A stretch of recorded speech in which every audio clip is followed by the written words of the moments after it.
Hello everyone, स्वागत है आप सभी का हमारे इस YouTube channel skyway learning up पे। मैं आशुतोष शर्मा यहाँ पे पढ़ाता हूँ क्लास 9 to 12th मैथमेटिक्स। और आज के इस वीडियो लेक्चर में हम स्टार्ट करेंगे क्लास 9 का एक नया चैप्टर लीनियर इक्वेशंस इन टू वेरिएबल्स। इससे पहले हमने अभी तक 3 चैप्टर्स कंप्लीट कर लिए हैं, नंबर सिस्टम, पॉलिनोमियल्स और आपका कोऑर्डिनेट ज्योमेट्री। कोऑर्डिनेट ज्योमेट्री के 2 लेक्चर्स लिए हैं। अगर आपने हमारा कोई भी चैप्टर या फिर कोऑर्डिनेट ज्योमेट्री का कोई भी लेक्चर मिस आउट किया है तो आप नीचे डिस्क्रिप्शन बॉक्स में जाइएगा, आपको चैप्टर वाइज प्लेलिस्ट की लिंक मिल जाएगी। ठीक है, वहां से जाकर आप हमारा कोई भी लेक्चर वॉच आउट कर सकते हैं।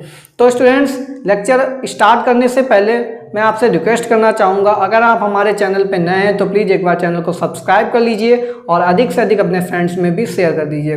तो स्टूडेंट्स, स्टार्ट करते हैं आज का अपना लेक्चर नंबर 1, लीनियर इक्वेशंस इन टू वेरिएबल।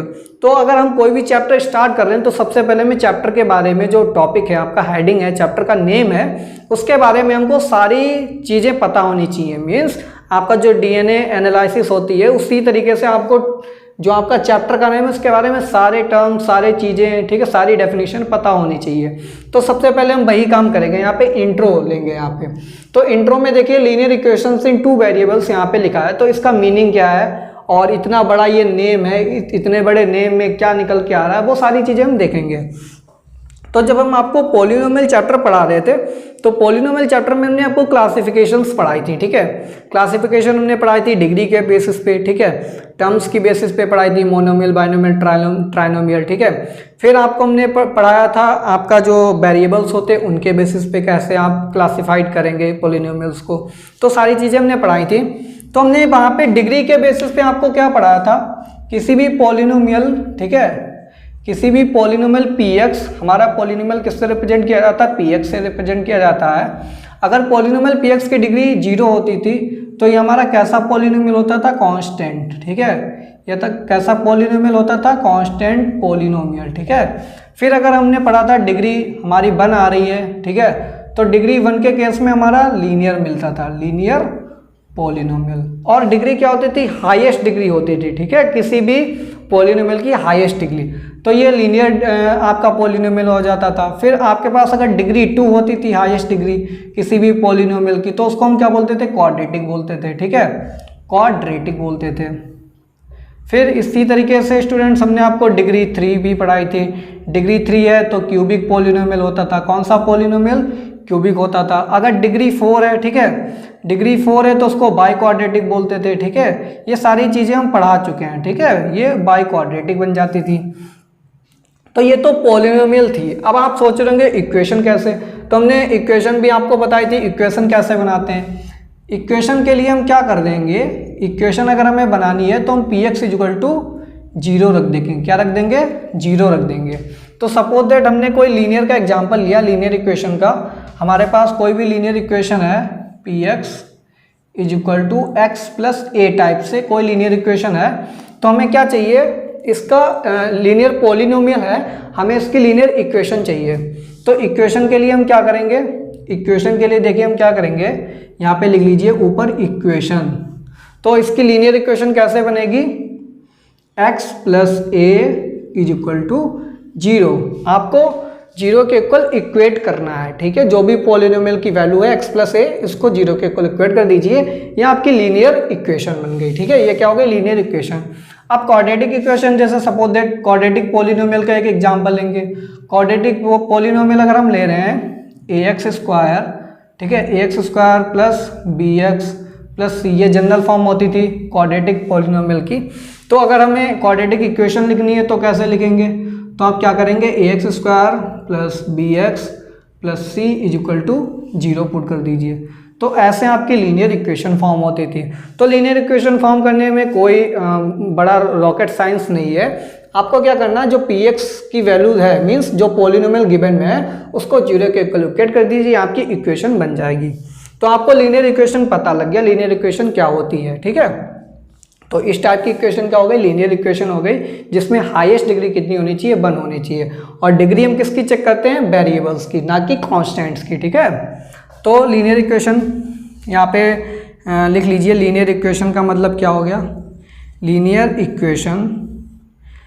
इक्वेशन का मतलब आपको पता लग गया, हाईएस्ट डिग्री 1 होगी। कितनी होगी, highest degree is equal to 1। तो आपको एक चीज़ तो कंफर्म हो गई भाई, लीनियर इक्वेशन पता लग गया।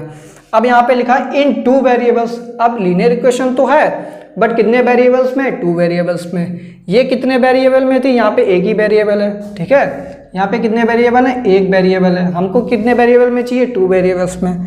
तो हम क्या करेंगे, वेरिएबल्स को लेट कर लेंगे, लेट वेरिएबल्स, ठीक है। हमारे पास वेरिएबल्स क्या क्या हो गए, let variables is equal to X and Y, ठीक है। एक्स एंड वाई हमने वेरिएबल्स लेट कर लिए। अब आपको पता होना चाहिए अगर हमारे पास वेरिएबल हैं तो उनके साथ अटैच्ड कोफिशिएंट्स भी होंगे। जैसे कि क्वाड्रेटिक इक्वेशन की जनरल फॉर्म लिखी है, एक्स स्क्वायर का कोफिशिएंट ए है और एक्स का कोफिशिएंट बी है, ठीक है। तो यहाँ पे हमारे पास क्या होंगे, कोफिशिएंट्स भी होंगे। एक तो एक्स का कोफिशिएंट होगा, दूसरा किसका होगा, वाई का कोफिशिएंट्स होगा, ठीक है। तो यहाँ पे भाई कोफिशिएंट्स हम लेट कर लेंगे, ठीक है। कोफिशिएंट्स, तो कोफिशिएंट क्या हो जाएंगे, कोफिशिएंट ऑफ एक्स, एक्स का कोफिशिएंट क्या हो जाएगा, ए होगा, ठीक है। और इसी तरीके से बाई का कोफिशिएंट क्या हो जाएगा, बी। ये हमने लेट कर लिया, ठीक है। तो हमारे पास लीनियर इक्वेशन भी पता लग गया, क्या हो गया, वेरिएबल्स भी हमने लेट कर लिया, एक्स एंड बाई हैं। और अटैच्ड कोफिशिएंट क्या है, एक्स का ए है और बाई का बी है।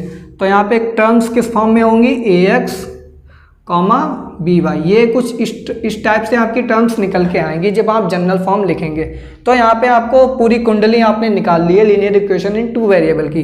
अब आपको क्या करना है, इस कुंडली को, जो इन्फॉर्मेशन आपने निकाली है, आपको इसको इकट्ठा करके एक जनरल फॉर्म बनानी है, ठीक है। जैसे कि हमने क्वाड्रेटिक की पढ़ी थी जनरल फॉर्म, क्यूबिक की पढ़ी थी, इसी तरीके से अब हम लीनियर इक्वेशन इन 2 वेरिएबल की जनरल फॉर्म लिखेंगे। और किसके आधार पे लिखेंगे, जो हमने कुंडली बनाई है इसकी। कुंडली का मतलब ये जो इन्फॉर्मेशन हमने अभी कलेक्ट की है आपके सामने बोर्ड पे, उसको हम जनरल फॉर्म में रिप्रेजेंट करेंगे। तो भाई चलिए जनरल फॉर्म लिखते हैं इसकी। तो यहाँ पे लिख लीजिए जनरल फॉर्म, ठीक है। कॉपी पेन साथ में ही रखिएगा, साथ में लिखते चलिए जनरल फॉर्म। तो भाई जनरल फॉर्म में क्या लिखेंगे, टर्म्स क्या क्या आएंगे, ए एक्स प्लस बी वाई, ठीक है। और एक कांस्टेंट टर्म भी होगी आपकी। कांस्टेंट टर्म क्या होगी, कांस्टेंट टर्म आपकी सी होगी, ठीक है। Constant term C is equal to 0। अब यहाँ पे चेकआउट कीजिए, यहाँ पे डिग्री कितनी है, डिग्री कितनी है, 1 है। यहाँ पे डिग्री कितनी है वेरिएबल वाई की, डिग्री 1 है। मीन्स दोनों लीनियर टर्म्स हैं, ठीक है। कांस्टेंट टर्म एक तो साथ में आता ही है, आपको पता होना चाहिए। फिर उसके बाद यहाँ पे देखिए वेरिएबल्स कितने हैं, वेरिएबल हमारे पास 2 हैं, एक्स और वाई। तो ये लीनियर इक्वेशन इन 2 वेरिएबल की जनरल फॉर्म हो गई। तो अब ये तो आपके पास जनरल फॉर्म निकल के आ गई। अब यहाँ से ही सारा लोचा शुरू होता है, ठीक है। अब आपका पूरा का पूरा चैप्टर इस इक्वेशन के ऊपर आधारित है। इक्वेशन निकल के आ गई, अब आगे क्या करना है, अब भाई आगे क्या करना है, आगे आपको जैसे क्वाड्रेटिक इक्वेशन पढ़ाया था, क्वाड्रेटिक इक्वेशन जनरल फॉर्म आ गई। अब हमें क्या चाहिए, वहाँ पे x की वैल्यू निकालते थे, अब यहाँ पे मैं x और y दोनों की वैल्यू निकाल दी है, ठीक है। तो क्वाड्रेटिक में अलग मेथड था, अब लीनियर इक्वेशन के केस में हम x और y की वैल्यू कैसे निकालेंगे, उसका एक अलग मेथड होता है, तो वो भी मेथड हम पढ़ेंगे, ठीक है। तो अब हमें क्या निकालना है, सोल्यूशन निकालना है, ठीक है। क्या निकालना है, solution of linear equation in 2 variable. तो अब हम क्या पढ़ेंगे, solution of linear equation in 2 variables, ठीक है। ये शॉर्टकट में लिखा लीनियर इक्वेशन इन 2 वेरिएबल्स। तो सोल्यूशन हम कैसे निकालते हैं, तो यहाँ पे देखिए इक्वेशन हमारे पास एक ही गिवन में है, ठीक है। और एक इक्वेशन है 2 वेरिएबल्स के लिए हम मेथड क्या लगाते हैं, यहाँ पे भाई एक बॉक्स बनाते हैं। क्या बनाते हैं, एक बॉक्स बनाएंगे। तो इसका एक सिंगल सोल्यूशन नहीं निकलेगा, इसके इनफाइनाइट सोल्यूशन निकलेंगे। कितने निकलेंगे, इनफाइनाइट सोल्यूशन निकलेंगे। इनफाइनाइट सोल्यूशन क्यों निकलेंगे, क्योंकि आपके पास इक्वेशन सिंगल है बट वेरिएबल्स यहाँ पे 2 हैं। और एक सोल्यूशन कब निकल के आता है, जब आपके पास एक इक्वेशन है, एक ही वेरिएबल है, तब आपके पास एक सोल्यूशन निकल के आता है। या फिर 2 वेरिएबल्स हैं, ठीक है, 2 वेरिएबल की इक्वेशन है और साथ में 2 इक्वेशंस गिवन में, तो आपका सिंगल सेट निकल के आता था सोल्यूशन का। बट यहाँ पे एक इक्वेशन है और 2 वेरिएबल है, तो इस केस में आपके इनफाइनाइट सोल्यूशन होंगे। कैसे होंगे, infinite many solution, infinite many solution. तो यहाँ पे भाई इनफाइनाइट मैनी सोल्यूशन अकर करेंगे। तो भाई इनफाइनाइट मैनी सोल्यूशन होंगे तो इसके लिए हमें एक्स और वाई की कितनी इनफाइनाइट वैल्यूज मिलेंगी। तो वो कैसे मिलेंगी उसके लिए हम एक बॉक्स बनाते हैं और इस बॉक्स में हम यहाँ पे दो पोर्शन में इसको डिवाइड करते हैं, ठीक है, अपर हाफ और लोअर हाफ में, ठीक है। अपर हाफ में एक्स की वैल्यूज लिखेंगे, लोअर हाफ में वाई की वैल्यूज लिखेंगे, ठीक है। अब हम क्या करेंगे, यहाँ पे इंटीग्रल वैल्यू लेंगे, मीन्स निगेटिव वैल्यूज भी डालेंगे, पॉजिटिव भी वैल्यू डालेंगे और साथ में जीरो भी डालेंगे। तो यहाँ पे सपोज दैट हमने यहाँ पे स्टार्ट किया -3 आपने डाला, ठीक है, तो यहाँ पे कुछ वैल्यू मिली हमको, ठीक है। आपने -2 डाला तो यहाँ पे कुछ वैल्यू निकल के आएगी, बाई की वैल्यू। किस में वैल्यू डालेंगे, इस इक्वेशन में, ठीक है, जो भी लीनियर इक्वेशन आपको गिवन में होगी। आप -1 डालेंगे तो हमारे पास बाई की कुछ वैल्यू निकल के आएगी, आप 0 डालेंगे तो वैल्यू निकल के आएगी, 1 डालेंगे तो कुछ वैल्यू निकल के आएगी, ठीक है, 2 डालेंगे तब वैल्यू निकल के आएगी। इस तरीके से डॉट डॉट डॉट आप बहुत सारे सॉल्यूशंस निकाल सकते हैं, ठीक है। फिर आप क्या करेंगे, इस तरीके से ये आप यहाँ पे बॉक्सेस बना देंगे, ठीक है। तो आपको बहुत सारे सॉल्यूशंस यहाँ पे निकल के आएंगे और फिर आपको क्या करना होता है, इनके सॉल्यूशन लिखेंगे कोऑर्डिनेट्स के फॉर्म में, ठीक है। किस फॉर्म में लिखेंगे, कोऑर्डिनेट्स के फॉर्म में। तो कोऑर्डिनेट्स के फॉर्म में कैसे लिखा जाता है, आपको हमने कोऑर्डिनेट ज्योमेट्री जो पढ़ा रहे थे उसमें बताया था। x की वैल्यू -3 पे कुछ सोल्यूशन मिलेगा, -3 कॉमा सपोज दैट हमने k1 मान लिया, ठीक है। फिर -2 कामा k2 मिलेगा, फिर -1 कामा k3 मिलेगा। इस तरीके डॉट डॉट डॉट आप x की वैल्यू लीजिए, y की जो वैल्यू मिले उसका एक ऑर्डर्ड पेयर बना दीजिए, वो कोऑर्डिनेट्स हो जाएंगे। पहला कोऑर्डिनेट x कोऑर्डिनेट होता है, दूसरा कोऑर्डिनेट y कोऑर्डिनेट होता है। x कोऑर्डिनेट अब्सिसा होती है, y कोऑर्डिनेट को ऑर्डिनेट बोलते हैं। तो अब यहाँ पे हम एक एग्जांपल लेंगे लीनियर इक्वेशन इन 2 वेरिएबल का, फिर हम वहाँ पे उसके सोल्यूशन फाइंड करेंगे। तो देखिए स्टूडेंट्स, यहाँ पे हमने 3 एग्जांपल्स लिए हैं लीनियर इक्वेशन इन 2 वेरिएबल, ठीक है। x y यहाँ पे 2 वेरिएबल्स हैं, यहाँ पे भी 2 वेरिएबल्स हैं और यहाँ पे भी 2 वेरिएबल्स हैं, ठीक है। तो लीनियर इक्वेशन इन 2 वेरिएबल्स के हमने एग्जांपल्स लिए यहाँ पे 3।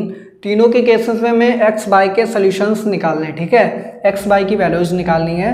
तो कैसे निकालते हैं आपको हमने बताया, बॉक्स बनाएंगे और upper half lower half, upper half में x की वैल्यू लिखेंगे, x की वैल्यू डालेंगे लीनियर इक्वेशन में, वहाँ पे हमको y की वैल्यू मिल जाएगी, ठीक है।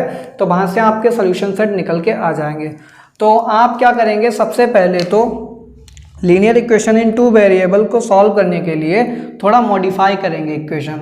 मॉडिफाई क्या करेंगे, आप इक्वेशन को लिखेंगे y = fx की फॉर्म में। किस फॉर्म में लिखेंगे, y = fx की फॉर्म में, means y = function of x।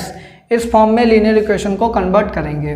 तो सपोज दैट हमारा यहाँ पे क्या लिखा है, 2x - 4y = 8। तो इसको थोड़ा चेंजेस करेंगे, क्या लिखेंगे हम, यहाँ पे लिखेंगे 2x और 8 इधर आएगा, LHS में माइनस का हो जाएगा और y वाला टर्म उधर जाएगा, ठीक है, RHS में तो प्लस का 4y हो जाएगा। फिर हमें क्या चाहिए, y चाहिए, तो हमको सिंपली y की वैल्यू चाहिए होती है। तो y = क्या हो जाएगा, ये हमारे पास 2/4x - 8/4, ठीक है, -8/4।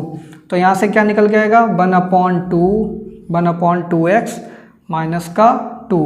ये वैल्यू आई हमारे पास y की। तो y = क्या आया, y = x/2 - 2, ठीक है। अब यहाँ पे y की वैल्यू ऑलरेडी गिवन में है, y = 3x + 5। यहाँ पे y की वैल्यू निकाल लेते हैं। तो यहाँ पे y की वैल्यू क्या आएगी, y = यह आएगा 9 - πx, ठीक है, 9 - πx। अब क्या करना है हमें, फर्स्ट एग्जांपल में x और y की वैल्यू निकालनी है। तो जो इक्वेशन हमारे पास y = x/2 - 2 निकल के आई है, इसमें हम क्या करेंगे, 1/1 x की वैल्यू रखेंगे, वहाँ से आपको y की वैल्यू मिल जाएगी, ठीक है। अब आप यहाँ पे सपोज दैट -2 डालिए, इसमें कितना डालिए, -2 वैल्यू डालिए, तो कितना आएगा, -2/2 कितना हो जाएगा, यहाँ पे -1 हो जाएगा और -1 - 2 कितना हो जाएगा, यहाँ पे -3। तो आपने -2 डाला जब x की वैल्यू, तो आपको कितना मिल रहा है, -3 मिल रहा है, ठीक है। तो एक वैल्यू मिल गई हमें। फिर उसके बाद हम क्या करेंगे, 0 डालिए यहाँ पे x की वैल्यू, 0/2 कितना हो जाएगा, 0 हो जाएगा, 0 - 2 कितना आएगा, -2 आएगा। तो 0 डालने पे कितना मिल रहा हमें, -2 मिल रहा है। इसी तरीके से हम क्या करेंगे, अब 2 डालेंगे, 2 का गैप लीजिए क्योंकि डिवाइड में 2 चल रहा है, ठीक है। तो ऊपर x की वैल्यू कुछ ऐसा लेंगे जो 2 के मल्टीपल में हो, ठीक है, जिससे आपको आसान हो जाएगा। बाकी आप फ्रैक्शन में आंसर आएगा, थोड़ा टफ हो जाएगा आपके लिए, तो इसलिए हम इसकी x की वैल्यू कैसे ले लें, मल्टीपल ऑफ 2 के टर्म्स में ले रहे हैं। अब x की वैल्यू प्लस का 2 लेंगे, हम यहाँ पे प्लस का 2 लेंगे तो 2/2 1 आ जाएगा, 1 - 2 आएगा, माइनस का 1 आएगा। तो देखिए -3 -2 -1, फिर आपको पता ही गेस हो गया होगा, यहाँ पे क्या आएगा 0 आएगा, और यहाँ पे क्या आएगा 4 आएगा। तो 4/2 2 4 डिवाइड करेंगे तो 2 - 2 0 हो जाएगा, ठीक है। तो 4 डालने पे 0 हो जाएगा। इसी तरीके से 6 डालेंगे तो 1 आएगा, फिर 8 डालेंगे तो 2 आएगा, ठीक है। तो ये x की डिफरेंट वैल्यूज निकल के आ गई, x और y की। फिर अब हम इस इक्वेशन के सोल्यूशन निकालेंगे, बॉक्स बनाएंगे x और यहाँ पे y, ठीक है, x और y। अब क्या करेंगे, यहाँ पे x की वैल्यू डालते जाइए, y की वैल्यू मिल जाएंगी। यहाँ पे चलिए माइनस से शुरू करते हैं, -2 डाला हमने तो ये कितना हो जाएगा, -2 × 3 कितना हो जाएगा, -6 + 5 कितना आएगा, ये -1। फिर आप डालिए यहाँ पे -1, तो -1 डालेंगे तो ये क्या आएगा, -3 और +5 तो आएगा +2 आंसर। कितना आएगा, y की वैल्यू कितनी आएगी, +2। फिर आप क्या करेंगे, अब इसमें वैल्यू डालेंगे 0। जब आप 0 डालेंगे तो कितना आएगा, 0 डालने पे आपके पास 5 आएगा। तो यहाँ पे आप देख रहे होंगे, यहाँ पे x की वैल्यू 1 घटाते जा रहे हैं हम, ठीक है, और y की वैल्यू आपकी क्या हो रही है, 3 ऐड होके आ रही है। -1 में 3 ऐड किए 2, 2 में 3 ऐड किए 5। तो इसी तरीके से आप क्या करेंगे, बाकी वैल्यूज भी गेस करके निकाल सकते हैं। जब आप 1 डालेंगे यहाँ पे तो आपको क्या मिलेगा, 5 में 3 ऐड कर दीजिए 8 आएगा। फिर जब आप 2 डालेंगे तो 8 में 3 ऐड कीजिए 11 आएगा। फिर यहाँ पे 3 डालेंगे तो आपका कितना मिलेगा, 14 मिलेगा। तो इस तरीके से आप बाकी की वैल्यू सारी निकाल सकते हैं, ठीक है। ये तो वैल्यू हो गई आपकी इस इक्वेशन के लिए, सोल्यूशन हो गया, ठीक है। अब हम क्या करेंगे, इसके लिए सोल्यूशन निकालेंगे। तो x और y, तो x की वैल्यू इस इक्वेशन में डालिए, नीचे वाली जो इक्वेशन निकल के आई है यहाँ पे x की वैल्यू डालिए, आपको ऑटोमेटिकली y की वैल्यू मिल जाएगी, ठीक है। तो x की वैल्यू यहाँ पे हम -1 लेंगे, तो -1 जब लेंगे तो ये माइनस माइनस प्लस हो जाएगा, तो 9 + पाई आंसर आएगा। कितना आएगा, 9 + पाई आएगा हमारे पास, ठीक है। यहाँ पे डाल के भी देख लीजिए, y = 9 - पाई, ये -1 डाला आपने जब, तो क्या हो गया, 9 + पाई हो गया, ठीक है, 9 + पाई हो गया। उसके बाद हम क्या करेंगे, अब यहाँ पे x की वैल्यू 0 लेंगे। कितनी लेंगे, 0 लेंगे। तो जब आप x की वैल्यू 0 डालेंगे तो 9 आएगा आंसर। कितना आएगा आपके पास, 9 आएगा आंसर, ठीक है। फिर उसके बाद आप 1 डालेंगे, वैल्यू कितनी डालेंगे, 1 डालेंगे। तो x की वैल्यू 1 डालेंगे तो 9 - पाई आएगा आंसर, 9 - पाई आएगा, ठीक है। फिर उसके बाद आप क्या डालेंगे, x की वैल्यू आप डाल लीजिए यहाँ पे 9/पाई, 9/पाई डालिए। तो जब आप x की वैल्यू 9/पाई डालेंगे तो क्या आएगा, ये आएगा 9/पाई। जब वैल्यू डाली, पाई से पाई कैंसिल और 9 से 9 कैंसिल, क्या बचेगा, 0। तो ये कितना आ गया हमारे पास, 0 आ गया, ठीक है। तो इस तरीके से देखिए आपके जो थर्ड एग्जाम्पल है उसके भी एग्जाम्पल्स यहाँ पे सोल्यूशन सेट निकल के आ गया। अब सोल्यूशन सेट को हम कैसे लिखते हैं, कोऑर्डिनेट्स के फॉर्म में, ठीक है। तो चलिए यहाँ पे कोऑर्डिनेट्स के फॉर्म में लिखे दे रहे हैं हम इनको। तो कोऑर्डिनेट्स के फॉर्म में आप कैसे लिखेंगे, यहाँ पे आएगा -2, -3। सेकंड कोऑर्डिनेट क्या बनेगा आपका, 0, -2, ठीक है। फिर 2, -1। फिर आपका क्या बनेगा, 4, 0, ठीक है। फिर 6, 1। फिर आपका क्या बनेगा, 8, 2। अब ये कोऑर्डिनेट्स निकल के आ गए तो आप इससे ग्राफ भी प्लॉट कर सकते हैं इस इक्वेशन का। इसी तरीके से इसके भी पॉइंट्स लिख लीजिए, -2, -1, -1, 2, फिर 0, 5। फिर अगले कोऑर्डिनेट्स क्या होंगे, 1, 8, फिर 2, 11, और यहाँ पे कितना हो जाएगा, 3, 14। अब कोऑर्डिनेट्स इसके भी निकल के आ गए तो इन पॉइंट्स को आप ग्राफ पे प्लॉट कर दीजिए, तो आपकी इक्वेशन इस इक्वेशन का ग्राफ निकल के आ जाएगा। अब इसका भी आप पॉइंट निकाल लीजिए कोऑर्डिनेट्स, तो इसके क्या आएंगे, -1, 9+, ठीक है। ये कितना आएगा हमारे पास, -1, 9 + पाई, ये आएगा 9 + पाई, ये 9 + पाई आ गया। फिर 0,9 आ गया। ठीक है, इन पॉइंट्स को आप प्लॉट कर लीजिए ग्राफ पे, तो आपका ग्राफ निकल के आ जाएगा गिवन इक्वेशन का। ठीक है, 9/π,0। तो स्टूडेंट्स ये था हमारा क्वेश्चन जिसमें हमने 3 एग्जांपल्स लिए, तीनों के यहाँ पे सॉल्यूशंस निकाले। सॉल्यूशंस के साथ हमने कोऑर्डिनेट्स निकालना भी सीख लिया। अब आगे जब आपके ग्राफ के क्वेश्चन आएंगे तो आप क्या करेंगे, आप लीनियर इक्वेशन फॉर्म करेंगे, लीनियर इक्वेशन को सॉल्यूशंस निकालेंगे, सॉल्यूशन के बाद कोऑर्डिनेट्स निकालेंगे, फिर आप उसका ग्राफ प्लॉट कर देंगे। ठीक है, तो ये आपके स्टेप्स हैं क्वेश्चंस को सॉल्व करने का। इसके बाद हम एक और क्वेश्चन देखेंगे। तो देखिए स्टूडेंट्स, यहाँ पे क्या करना है, फाइंड द वैल्यू ऑफ के। तो हमको के की वैल्यू निकालनी है। हमको गिवन में है x = 1, y = 1 is the solution of given equation 2x + 3y = k। तो इस इक्वेशन के हमको एक सोल्यूशन सेट दे रखा है 1,1, मीन्स x की वैल्यू 1 और y की वैल्यू 1 डालने पर आपका ये इक्वेशन सेटिस्फाई करनी चाहिए। तो भाई आपका जब सोल्यूशन दे रखा है तो इट मीन्स क्या है, आप इसकी वैल्यू डालेंगे इक्वेशन में तो सेटिस्फाई करना चाहिए। तो आप लिखेंगे सोल्यूशन। ठीक है, सोल्यूशन लिखेंगे। सोल्यूशन में क्या लिखेंगे, एट x = 1, y = 1। तो इक्वेशन में डालिए, x की वैल्यू 1 डाली और y की वैल्यू 1 डाली तो = k। तो यहाँ से 2 + 3 = k। ठीक है, तो यहाँ से क्या निकल के आया, k = 5। इस तरीके से आप k की वैल्यू निकल के आ गई। ठीक है, तो काफ़ी इजी क्वेश्चन था। ठीक है, तो स्टूडेंट्स इसके बाद हम देखेंगे आपकी जो एक्सीज होती हैं, x एक्सिस वाई एक्सिस पे जो आप स्ट्रेट लाइन अगर कोई भी प्लॉट करते हैं, ठीक है, तो आपकी x एक्सिस वाई एक्सिस की इक्वेशन क्या होगी, और जो आप लाइन प्लॉट कर रहे हैं x एक्सिस पे या फिर वाई एक्सिस पे, उसकी इक्वेशन क्या होती है वो हम देखेंगे। अब देखिए स्टूडेंट्स, यहाँ पे अगर हम बात करें इक्वेशन ऑफ x एक्सिस, ये हमारी x एक्सिस है। ठीक है, और ये हमारी वाई एक्सिस है। ठीक है, तो ये वाई डैश हो गया, ये एक्स डैश हो गया, ये हमारा कार्टेशियन प्लेन हो गया। अब कार्टेशियन प्लेन में अगर हम x एक्सिस की इक्वेशन की बात करें तो x एक्सिस का मतलब है इसी एक्सिस पे हम कोई भी पॉइंट ले सकते हैं। ठीक है, यहाँ पे y की वैल्यू क्या हो जाएगी, 0 हो जाएगी। x एक्सिस पे क्या होता है, y की वैल्यू 0 होती है। तो यहाँ पे क्या होगा, y = 0, ये हमारी इक्वेशन हो जाती है x एक्सिस की, क्योंकि x एक्सिस पे y की वैल्यू क्या हो जाती है, 0 हो जाती है। इसी तरीके से अगर हम y एक्सिस की बात करें तो y एक्सिस पे x की वैल्यू क्या हो जाती है, 0 हो जाती है। तो y एक्सिस की इक्वेशन क्या होगी, x = 0। तो ये तो बात हो गई x एक्सिस और y एक्सिस की इक्वेशन की। ठीक है, काफ़ी इजी है। उसके बाद हम क्या करेंगे, अगर हमें कोई भी इक्वेशन निकालनी है जो y एक्सिस के पैरेलल हो, ठीक है, या फिर x एक्सिस के पैरेलल हो। ठीक है, equation of line parallel to x axis, equation of line parallel to y axis, तो उसकी क्या इक्वेशन निकल के आएगी। सपोज दैट x एक्सिस पे हमने कोई डिस्टेंस मेजर की, a डिस्टेंस। ठीक है, ओरिजिन से a डिस्टेंस मेजर की। अब एक स्ट्रेट लाइन बना देंगे जो a से पास करेगी। ठीक है, जो a से पास करेगी, ये हमारी स्ट्रेट लाइन हो गई।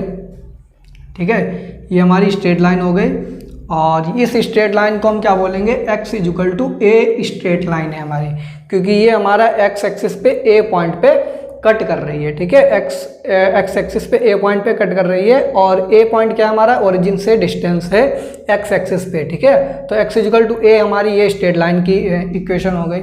उसी तरीके से अगर हम बात करें किसी भी y एक्सिस पे अगर हमें लाइन प्लॉट करनी, सपोज दैट y एक्सिस पे हमने डिस्टेंस मेजर की, b डिस्टेंस मेजर की। ठीक है, तो आपको y = b की इक्वेशन अगर निकालनी है तो आप y = b का मतलब है y एक्सिस पे b डिस्टेंस से एक लाइन पास करवाएंगे। ठीक है, तो ये इक्वेशन क्या हो जाएगी, y = b, ये स्ट्रेट लाइन y = b की इक्वेशन हो गई, और x = a की इक्वेशन हो गई। a और b की वैल्यू क्या होंगी, यहाँ पे लिख लीजिए, a और b की क्या वैल्यू हो सकती हैं, ये आपकी कोई भी रियल नंबर वैल्यू हो सकती हैं। ठीक है, बिलोंग्स टू रियल नंबर। ठीक है, रियल नंबर आपका सपोज दैट आपका माइनस में भी हो सकता है, प्लस में भी हो सकता है वैल्यू। ठीक है, -2 -3, x = -2 -3। आप नेगेटिव में भी ले सकते हैं। ठीक है, x एक्सिस पे। ठीक है, आप y एक्सिस पे भी पॉजिटिव में लाइन प्लॉट कर सकते हैं और नेगेटिव में भी प्लॉट कर सकते हैं। ठीक है, तो a और b की वैल्यू कोई भी रियल नंबर हो सकता है। अगर हम बात करेंगे x = a, तो ये लाइन क्या y एक्सिस के पैरेलल है, तो आप बोलेंगे हाँ पैरेलल है। तो ये लाइन क्या है, पैरेलल टू y एक्सिस, ये line parallel to y axis है। और जो y = b लाइन हमने प्लॉट की है, ये parallel to parallel to x axis है। ये किसके पैरेलल है? ये एक्स एक्सिस के पैरेलल है। ठीक है, equation of line parallel to x axis, x axis के जो लाइन पैरेलल है उसकी इक्वेशन क्या होगी? Equation of line parallel to y axis x equal to a होगा, और equation of line parallel to x axis y equal to b होगा। ठीक है, आज के लेक्चर में इतना ही था। आज हमने क्या पढ़ा? लीनियर इक्वेशंस के बारे में इंट्रोडक्शन पढ़ा और उसके सॉल्यूशंस कैसे निकालते हैं, फिर सॉल्यूशन के बाद उनके कोऑर्डिनेट्स कैसे निकालते हैं। ठीक है, वो सारी चीज़ें आज हमने पढ़ ली हैं। अब अपने नेक्स्ट लेक्चर में हम क्या पढ़ेंगे? ग्राफिकल रिप्रेजेंटेशन पढ़ेंगे लीनियर इक्वेशन का। सपोज दैट कोई भी लीनियर इक्वेशन दी होगी, आपको उसके सोल्यूशन सेट निकालने होंगे, फिर उन पॉइंट्स को आपको प्लॉट करना होगा कार्टेशियन प्लेन पे, फिर आप देखेंगे उसका ग्राफ कैसा निकल के आ रहा है। ठीक है, जो कि आप स्ट्रेट लाइन ग्राफ आपको मिलेगा। ठीक है, तो ये सारी चीज़ें हम डिस्कस करेंगे अपने नेक्स्ट लेक्चर में। तो स्टूडेंट्स मिलेंगे अपने नेक्स्ट लेक्चर में, तब तक के लिए thanks for watching, have a good day.